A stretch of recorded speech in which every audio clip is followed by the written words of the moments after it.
Сәлеметсіздер ме, құрметті тігін сүйер қыз-келіншектер. Бүгін мен сіздерге ең оңай құралатын жұлдызды құрақ түрін қалай тігуге болатынын көрсетемін. Ең алдымен каналға тіркеліп, лайк басып, комментария бөліміне пікір қалдырсаңыздар болады. Жұлдыз құрақты құрау үшін бізге ені 3 см болатын 3 түсте ленталар қажет. Мен сұр түс, ақ түс және күлгін түсті маталарды таңдап, ені 3 см болатындай етіп сызып қиып алдым. Ал сіздер өз қалауларыңыз бойынша таңдап алсаңыздар болады. Және құрақ табанына 22-22 см болатын шаршы мата қиып аламыз.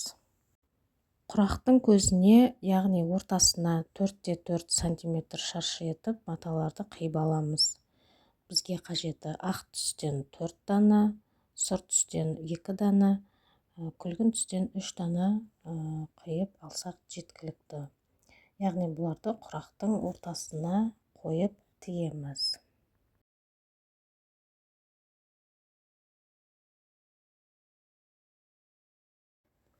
Табандылық матамызды дәл ортасын тауып, сызып, не болмаса белгілеп аламыз. Яғни 22-22 см шаршыдағы табанды матаны біз дәл ортасын тауып аламыз. Және матаның ортасына 4-4 см күлгін түсті шаршы матаны қойып, видеодағыдай етіп тігіп шығамыз. Көріп тұрғандарыңыздай, ең алдымен сұр түсті лентамызды бірінші қатарға қойып тігіп шығамыз.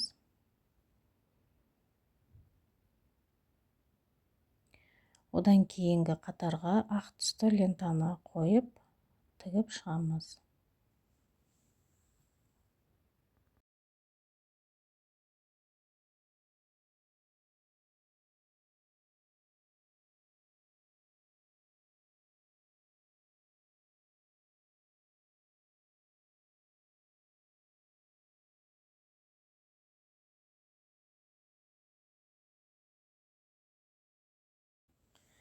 Үшінші қатарға күлгін түсті лентаны тігіп шығамыз.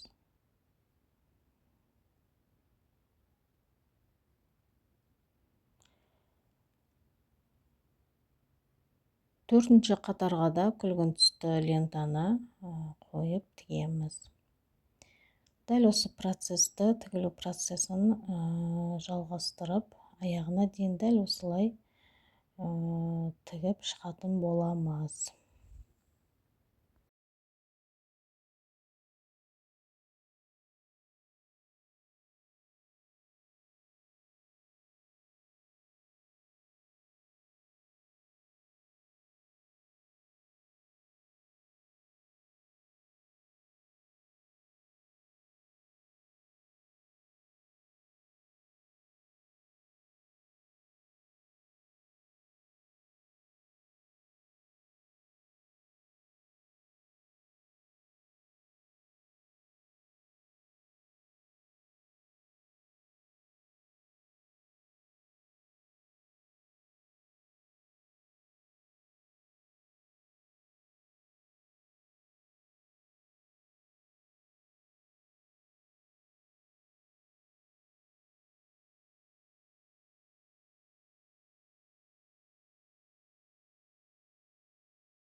Видеоға мұқият қарап, тігілу жолын қарап отырамыз. Мұны көріп тұрғандарыңыздай, біздің бір көзіміз дайын болды.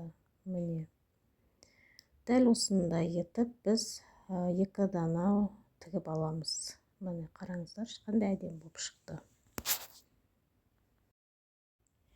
Ендігі кезекте сұр шаршымызды ортасына қойып, күлгін түсті лентадан бастап тігеміз. Бірінші қатарға күлгін түсті лентаны тігеміз. Одан кейін ақ түсті лентаны тігеміз екінші қатарға.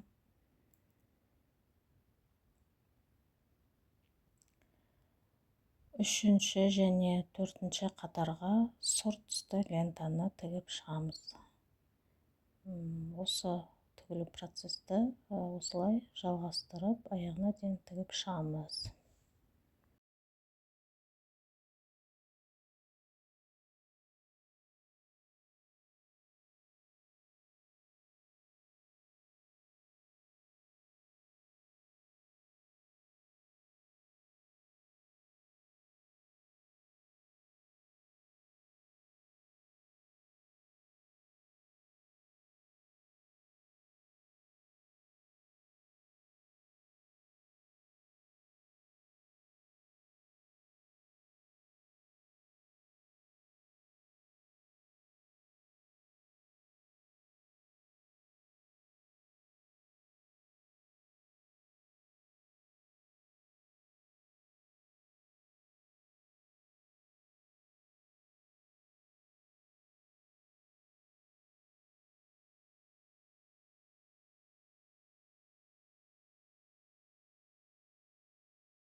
Міне, көріп тұрғандарыңыздай, бұл құрақ көзі де аяғына келді, аяқталып қалды. Міне, көз, бір көз. Дәл осындай құрақ көзін екі данадан тігіп аламыз. Әдемі болып шықты. Келесі құрақ көзі 4x4 сантиметр шаршыда ақ матамызды дәл ортасына қойып тігіп шығамыз.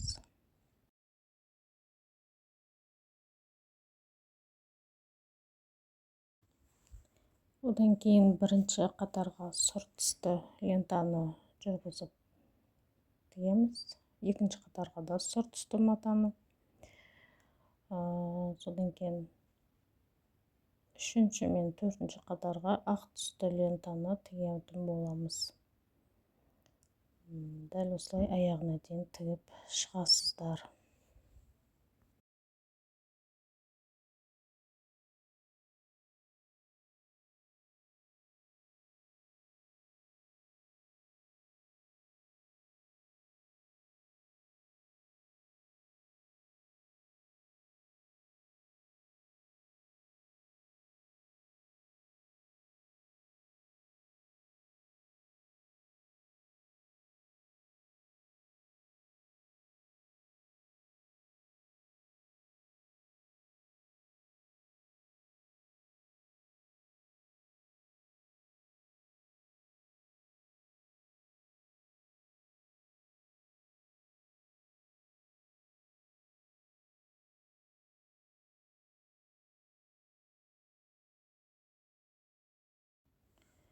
Міне, аяқталып қалды.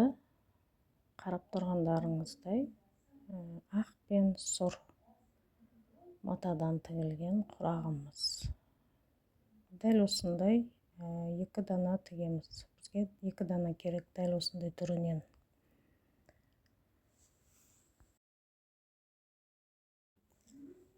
Келесі құрақ көзіміз ақ шаршы матаны ортасына қойып тігеміз. Және бұл жолы енді күлгін түстен екі қатар күлгін түсті тігеміз. Және үшінші, төртінші қатарға ақ түсті лентадан тігіп шығамыз. Бұл бізде ақ пен күлгін түсті құрақ болады.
Дәл осы түрінен бізге 2 дана керек болады.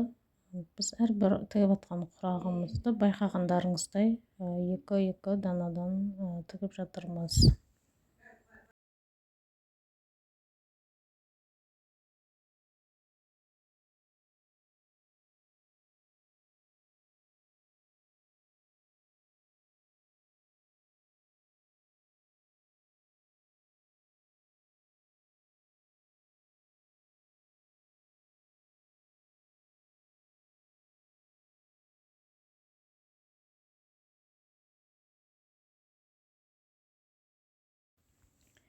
Қажетті құрақ көздерімізді тігіп болдық. Міне көріп тұрғандарыңыздай әрқайсысынан 2-2-ден тіктік.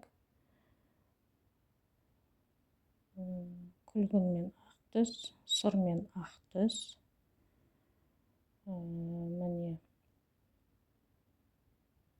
дәл осындай міне 2 дана керек бізге. Жақсылап анықтап қарап алыңыздар, мұқият қарап алыңыздар. Бізге енді дәл ортасына тұратын осы түрінен бізге тек 1 ғана керек. Міне осындай түсте осындай түрін 1 ғана дана тігіп алыңыздар. Көріп тұрғандарыңыздай әрбір көзімізді рет-ретімен орналастырып аламыз. Сонда бізде жұлдыз бейнесі шығады міне. Енді осылардың бәрін біріктіріп, бір-бірімен біріктіріп тігіп шығамыз.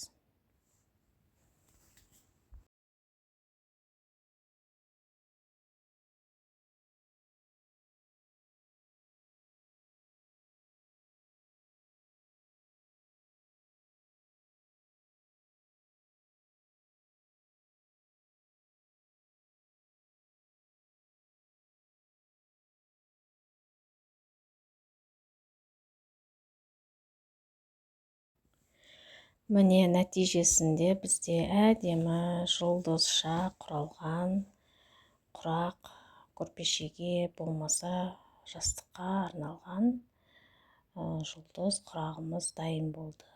Міне көзге өте әдемі көрінеді.